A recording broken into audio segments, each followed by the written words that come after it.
Hello,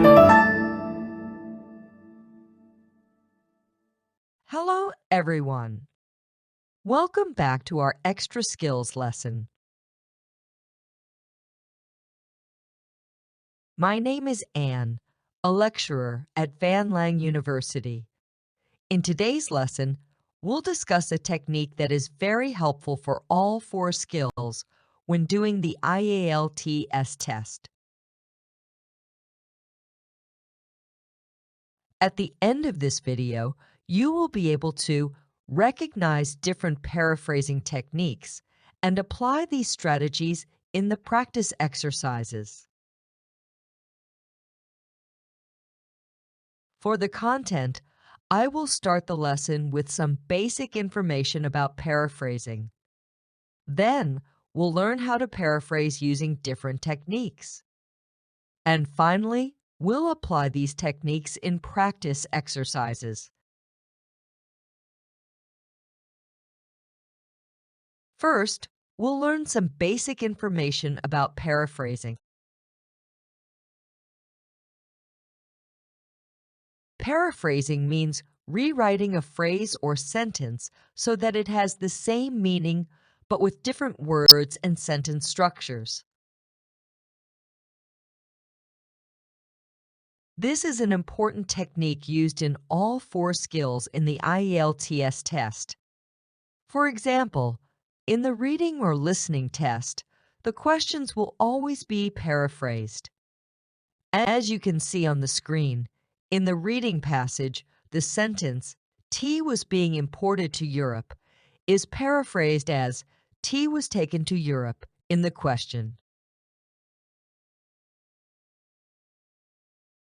Another example is the answer of the IELTS Writing Task 1.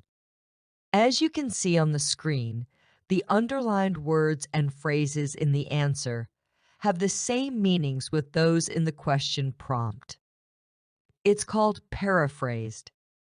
In both writing task 1 and 2, it is essential that you paraphrase the question prompt.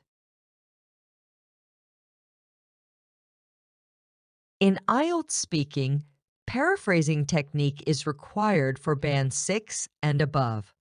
On the screen is the requirement for lexical resource or vocabulary resource in the official IELTS band descriptor.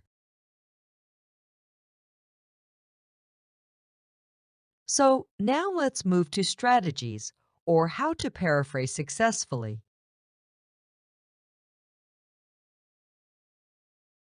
In this video, we'll learn to paraphrase using 3 different techniques: using synonyms and antonyms, changing word form and word order, and using passive voice. First, we'll learn to paraphrase using synonyms and antonyms. Synonyms are words that have the same meanings.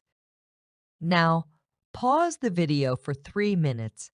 Can you think of synonyms of these words? Rich, humans, buy. That's right. Wealthy is a synonym of rich. People is a synonym of humans. And purchase is a synonym of buy. Antonyms, on the other hand, are the words that have opposite meanings. For example, short and tall are antonyms. Now pause the video for 3 minutes. Can you think of antonyms of these words? Easy advantage, increase. Well done, students. Difficult is the antonyms of easy. Disadvantage is the antonym of advantage. The last word, increase, means to grow or to become bigger or greater. So, its antonym is decrease, which means to become smaller or fewer. As you can see, you can find synonyms and antonyms of different word forms, either adjective or noun, verb, adverb, or preposition. If you want to paraphrase using antonyms, you need to add a negative form before the word. For example, instead of saying this lesson is easy, you can say, this lesson is not difficult. In order to help you find the correct synonyms and antonyms, it's best to use the online thesaurus, or the dictionaries, that show you a list of synonyms and antonyms of words. For example, Cambridge, Collins, thesaurus.com, and Merriam-Webster. Here are the links to those thesaurus dictionaries for you. Now, do the quiz to check your understanding. Well done, everyone. Here is the answer again. Of course, you can always paraphrase more than one word in the sentence. For example, in sentence number 5, you can use the word beneficial instead of good.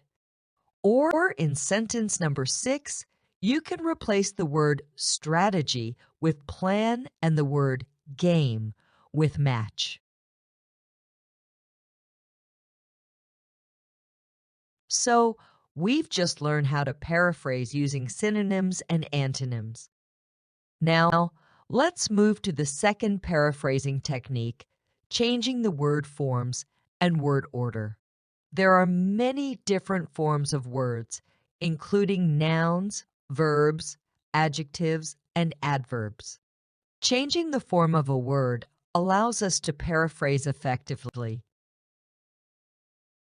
However, don't just change the form of the word. You also need to check that your changes are grammatically correct. You might need to change the words around it to make the sentence error-free.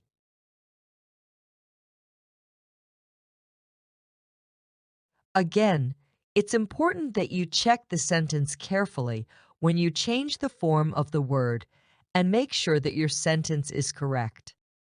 For example, look at the sentence here. Plastic waste affects the marine life seriously. In this sentence, affects is a verb and seriously is an adverb that modifies the verb affects. So in the second sentence, plastic waste has a serious effect on the marine life. You can see that the verb affects has been replaced with the noun affect and the adverb seriously has been changed to the adjective serious. From these two sentences, you can see that in a sentence, the words often follow this order. The verb often goes before the adverb, and the adjective often goes before the noun. Also, in the second sentence, to make it more correct, I use the phrase has a serious effect on. So how do you know that the noun effect goes in the phrase has an effect on? Well, one good way is to check the words in the collocation dictionary. Here are some good collocation dictionaries that you can use to check which word can go with the word you have. For example, if you want to find the verb or adjective that can go with the noun effect, just look it up in these dictionaries. Okay, now let's practice paraphrasing by changing the word forms. There are 5 sentences. In each sentence, I underline some words and give you the word family in the brackets. Try to change the sentence using the given words in the brackets.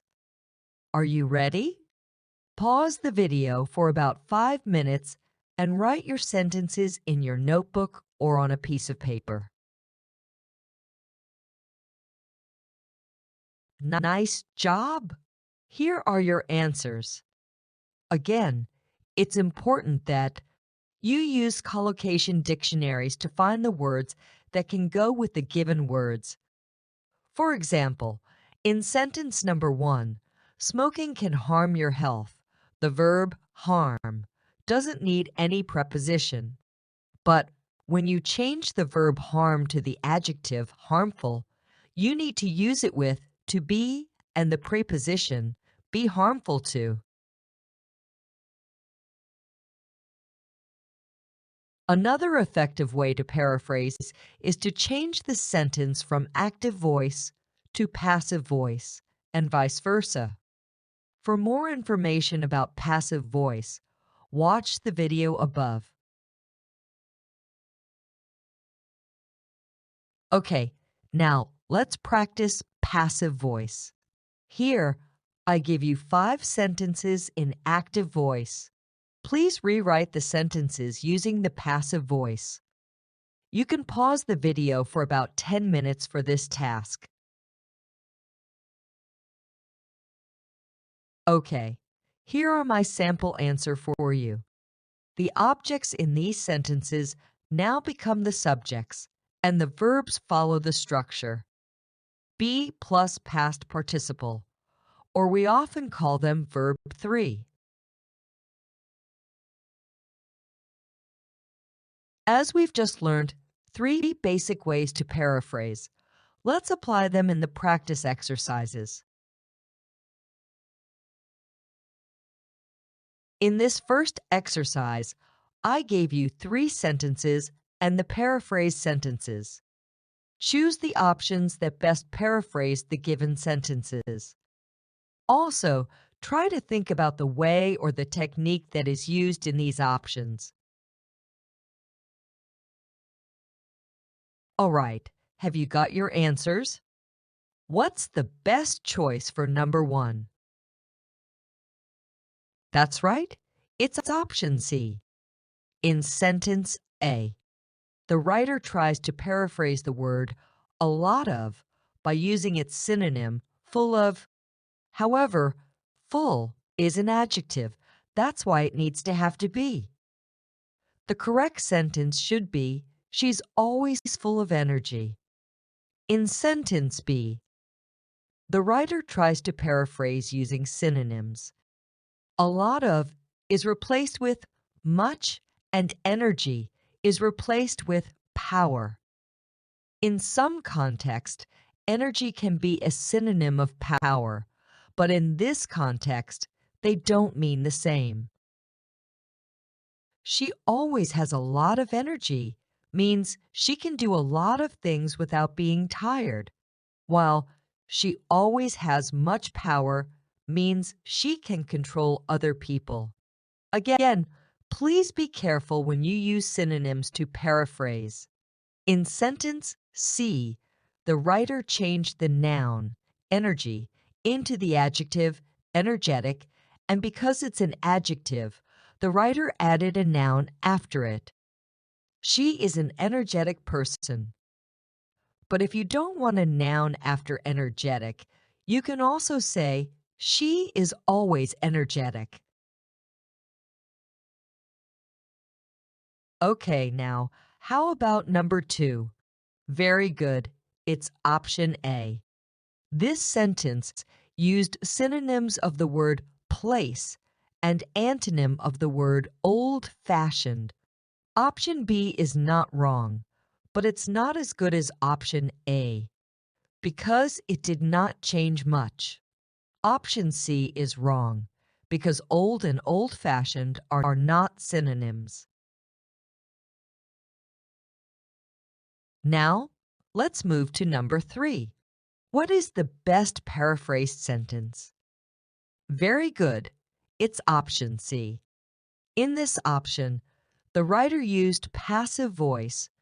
Also, the word destroyed was replaced by its synonym, damaged. Option A is not as good because it replaced the word houses with apartments, but they are not synonyms. Option B is not correct because you have to say cause destruction too. So, again, it's important that we check collocation dictionaries to know how to use a word.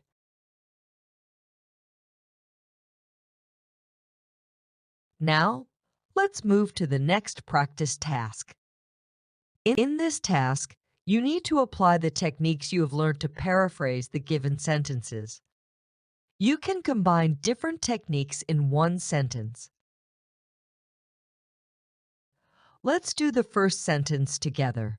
Look at the sentence, that is rewritten.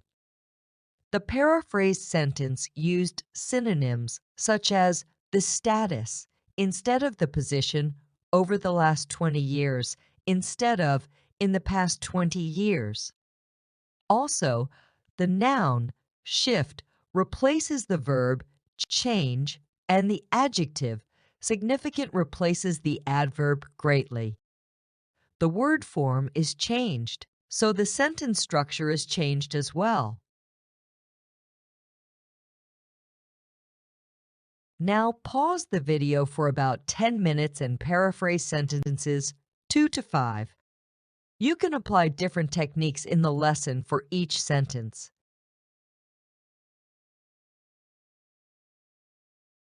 How's it going, everyone? Here is your suggested answer. Now, let's recap the 3 ways of paraphrasing. First, using synonyms and antonyms. Second, changing word form and word order. And finally, using passive voice. That is the end of our lesson today. Thank you for your attention. See you again in the next lesson.